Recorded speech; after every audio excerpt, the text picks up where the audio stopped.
conocen, soy Guillermo Tomoyose, soy periodista de La Nación, periodista níquel, chinacho. Mi papá Mansao Tomoyose es de Shima y mi mamá Nakaki, ya no está con nosotros, de Nakausu, de Cuba. ¿En qué año? Mamá falleció en el 2024. ¿Tu papá en qué año vino? ¿En qué año vino? Papá vino en 1958. Fue uno de los últimos inmigrantes que vino del grupo. Sí. Ahí vino en barco también, era uno de los últimos. En barco, invitado por su tía, Kame Tomoyose. Sí, ya estaba acá. Ya estaba acá, sí. Estaba en Rosario. Sí, estaba en Rosario con la hermana. Me llevé del lado de mamá por todo Nakausuku, pueblo de Cuba. Mis abuelos vinieron antes de la guerra y tuvieron toda su familia en Tristán Suárez, Mariano Costa y por último en Pontevedra, que es donde viven todos los hermanos. Así que bueno,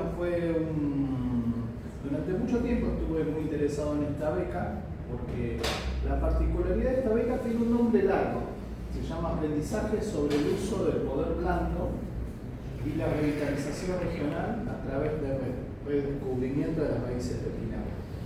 El nombre corto, que todo el mundo le dice allá en Chaica, es Soft Power de Okinawa. ¿Qué es el Soft Power? El soft power es todo aquel conocimiento, historia, cultura y tradición de una región, de un país, de una localidad que contribuye al reconocimiento y a la identidad de esa cultura, de ese pueblo. Un ejemplo del soft power, por ejemplo, rasgos amplios de Japón, para ir para algo más a nivel país, a nivel nación. Un soft power de Japón es el manga y el anime. Son producciones culturales reconocidas en todo el mundo como parte de la identidad de Japón. El sushi, desde el lado de la gastronomía, es un plato distintivo de la gastronomía japonesa y todo el mundo reconoce al sushi como parte de Japón. Entonces, eso es el soft power. Es, tradiciones, culturas, costumbres que identifican a un pueblo, a un país, a una comunidad. Entonces, ¿qué es lo que nos ofrece el curso de Soft Power de Okinawa? Es, bueno, redescubrir las raíces, fortalecer el conocimiento de Okinawa, de sus aspectos principales, la cultura, la tradición, la gastronomía, múltiples actividades. Es una beca de cultura e historia. Se estudia la historia de Okinawa, la historia del reino de Ryukyu, sus raíces, los orígenes. También se estudia cuáles son los aspectos más destacados de su cultura, de su idioma, de la gastronomía. Esto comenzó en octubre de 2025, fue una beca que hay que postularse con tiempo. Arranca ya la convocatoria, está abierta desde ahora en Chaica y la selección, la primera selección se hace en mayo. Entonces, para viajar después en octubre de 2026. Este es el 8º año que se hace esta beca, así que desde 2018. 2019 me había postulado para la beca, pero no sabía muy bien cómo era la presentación de los requisitos, la documentación. Es una beca que requiere que uno tenga la recomendación de una asociación níquel. Entonces yo en ese momento no lo había mencionado, que formaba parte de los ex becarios del CAIMUYOC, del Ministerio de Asuntos Exteriores, pero no me habían hecho una carta, entonces no quedé dentro de la selección. Lo bueno de las becas de Chaica es que no es que uno por no quedar en una convocatoria, después no queda en ninguna otra. Hay veces que uno no queda seleccionado por diversos motivos, porque uno presentó una carta de recomendación, porque en ese momento había otro candidato que se ajustaba más a los requisitos de la beca, pero bueno, pasaron 6 años de esa presentación, me volví a postular, averigüé, hablé mucho con otros ex becarios y por suerte me dieron todas las orientaciones y viajé con 2 compañeras más, 2 becarias más de Argentina. Una pregunta, ya hace 8 años que está el Soft Power, ¿no? Sí. ¿Y todos los años van cambiando la temática? ¿No sabés eso? La temática, el programa de Soft Power que desarrolló JICA, en verdad lo desarrolla con una ONG de Okinawa que se llama Lecchio Wings. Lecchio. Lecchio es el nombre en portugués que tenía las islas Ryukyu. Los portugueses le decían Lecchio. ¿Cómo se llama? Lecchio Wings, la ONG. Lecchio. Toma el nombre en portugués de cómo se llamaba Ryukyu en la época en el siglo XIV. Entonces el programa sigue siendo, siempre es el mismo, pero le van incorporando distintas mejoras o cambios propuestas por cada camada de becarios. Por ejemplo, este año uno de los cambios que hubo con la beca del año pasado fue la clase de Shimakutuba, que en verdad es, nosotros acá en Argentina decimos Uchinaguchi. Claro. Sí. Y Uchinaguchi, lo que nos decía la profesora, es una de las variantes del idioma okinawense o las lenguas ryukyuenses. La lengua de Ryukyu tiene distintas variantes y la más, por ahí la más utilizada porque era el sitio de Naha y el centro de Okinawa, la principal, es el Uchinaguchi de Uchina. Pero después está el de Miyako, el de Yayama, el de las islas de Samami. Hay distintas variantes. Entonces, el idioma es uno.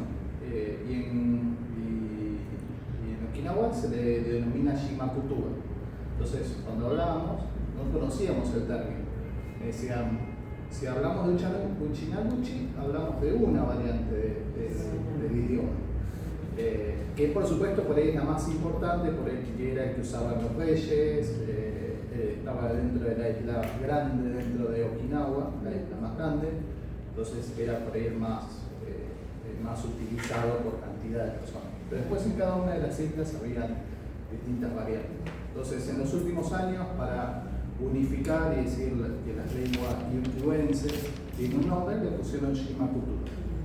Que después, hablando con los traductores y los coordinadores del curso, decía, es como, la traducción sería literal, sería palabra de la isla. Dice, no es un término que exista en el japonés, pero es la forma en la que se denomina a lo que nosotros conocemos como Uchinaguchi en Okinawa. Así que este año, la diferencia del año pasado, son mejoras incrementales. Cada cruzada aporta una opinión que puede repercutir en la cruzada siguiente. En la de este año tuvimos la posibilidad de tener una clase corta de 3 horas de Shimakutuba. Sí. Y no sé si lo vas a decir después o no. ¿Qué porcentaje de la población habla Shimakutuba o Uchinaguchi? Es poco. Es poco, ¿no? Es poco. Es ínfimo, ¿verdad? No sé si es ínfimo, sino que tienen un problema en Okinawa con el tema del idioma, porque la educación en Okinawa sigue los lineamientos de la educación japonesa. Entonces, el programa se imparte de la misma forma. El chico del Ministerio de Educación, el estudiante de Okinawa estudia lo mismo que el estudiante de Tokio o de Osaka.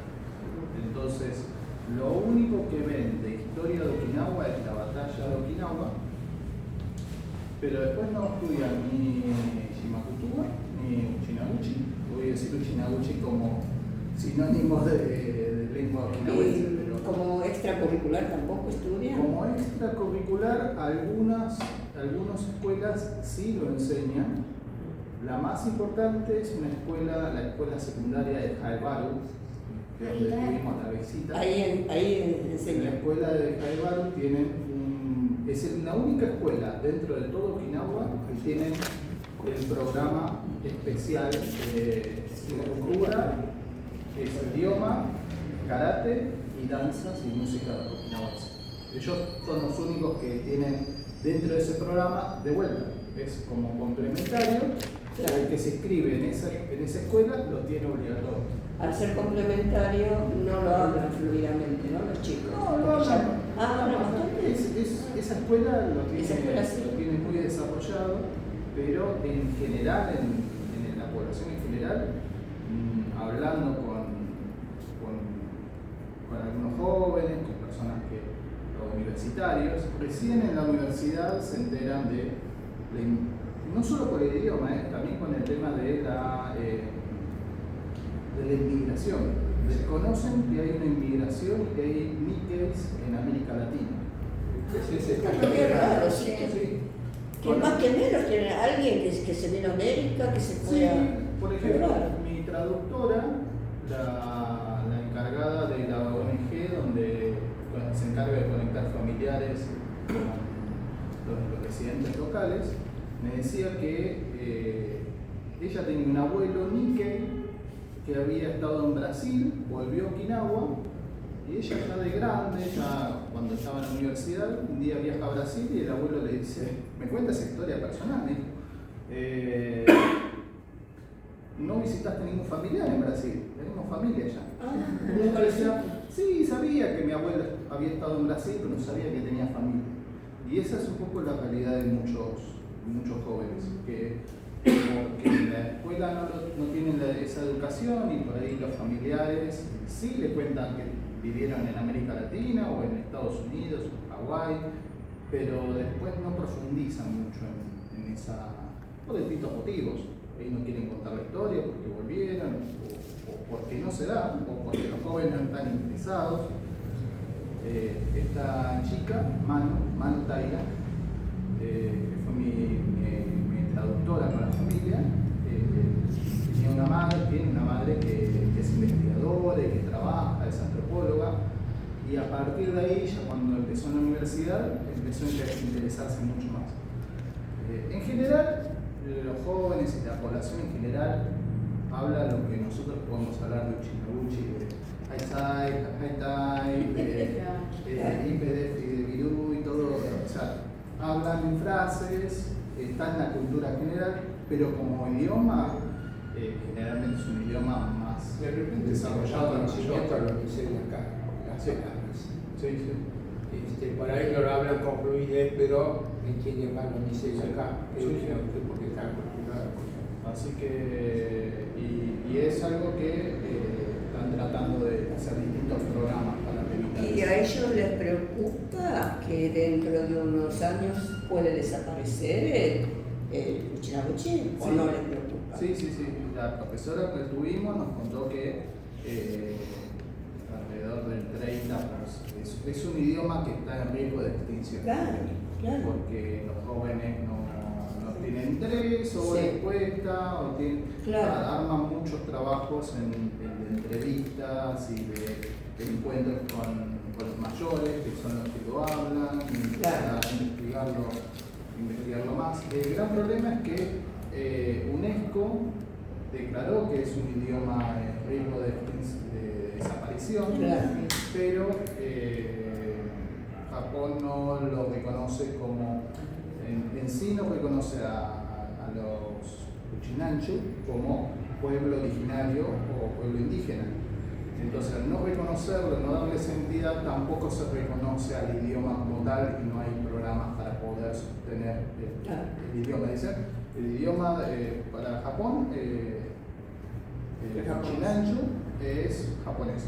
Y se está integrado a Japón y su idioma es el japonés. Sería un dialecto que tienen los de Ryukyu, Y hay toda una discusión, es bastante polémico, porque en varios momentos en las traducciones los profesores o los instructores iban de idioma a dialecto, decía joven, decía joven o decía uchinaguchi, y es muy fuerte por la historia porque joven era el término dialecto que se le marcaba a los chicos cuando Japón anexó a Okinawa como castigo. Entonces, en un momento en las clases tuvimos algunos momentos en los que señalaban y los traductores de japonés, de japonés a español, si bien conocían Okinawa, no conocen ese detalle y decían dialecto muchas veces.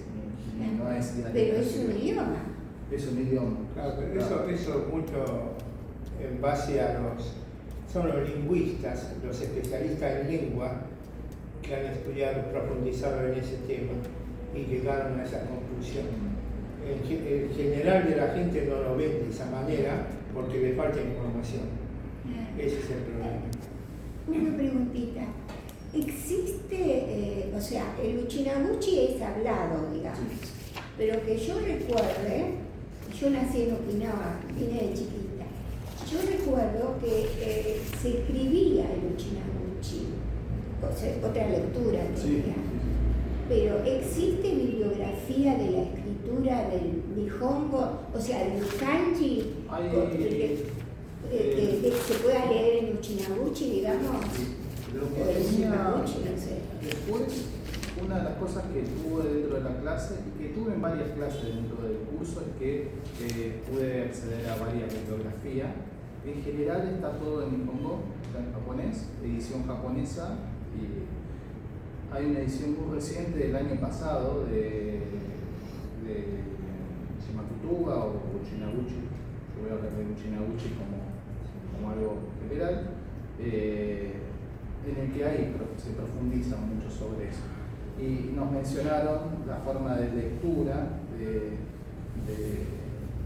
escritura, que la pronunciación es diferente. Nos contaban un poco la historia de cómo algunos apellidos se terminaban transformando en otros como forma fonética de pronunciar. Pero hay libros que enseñan eso. Mira, hay un último.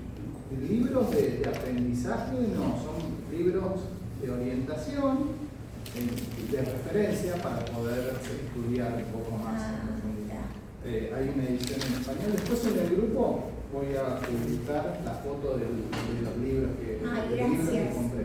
Sería lo bueno. compré en el viaje, pero se puede llegar a conseguir, pero bueno, hay algunas cosas que se pueden. Y bueno, la beca tuvo primera etapa en Yokohama, porque fueron 5 semanas del programa en Japón. La primera semana es una semana de capacitación en Yokohama, la segunda a la quinta semana son todas en Okinawa. Así que en la semana 1 de Yokohama lo que hicimos fue tener de información general, los aspectos generales de la beca, de la historia de la comunidad de Nikkei, de las asociaciones, de la historia de JICA. También tuvimos una pequeña clase de Nihongo, de japonés, y también estuvimos hablando un poco sobre las dificultades que tienen los Nikkei, todos los Nikkei de América Latina que viajaron a Japón como de Kasegi y que armaron familias y se establecieron en Japón. Esos ya son Nikkeis que volvieron a Japón, armaron una familia y que sus hijos y sus familias, hijos y nietos, tienen muchos desafíos a la hora de integrarse en la comunidad japonesa. Entonces tienen muchos problemas. Entonces estuvimos hablando con uno de los investigadores, uno de los profesores, un Nikkei de Perú. Estaba Alberto. Alberto nos dio clase, Alberto Matsumoto, es un Nikkei argentino que hace mucho tiempo vive en Japón y que también tiene un contacto muy fluido con toda la comunidad Nikkei en América Latina y también a nivel global. Justo en el momento momento en el que estaba en la beca, Alberto estaba de visita en la comunidad japonesa de Filipinas. Lo habían invitado y me mandó un mensaje, me pidió disculpas al grupo argentino, que se tenía muchas ganas de conocernos, pero que tenía ese compromiso asumido. Así que sí, Alberto estuvo en una de las clases. El otro profesor es Derek Matsuda, que es un investigador universitario de Nikkei de Perú, que también trabajó mucho tiempo sobre esos temas. Así que esas fueron un poco las clases que tuvimos allí en Yokohama.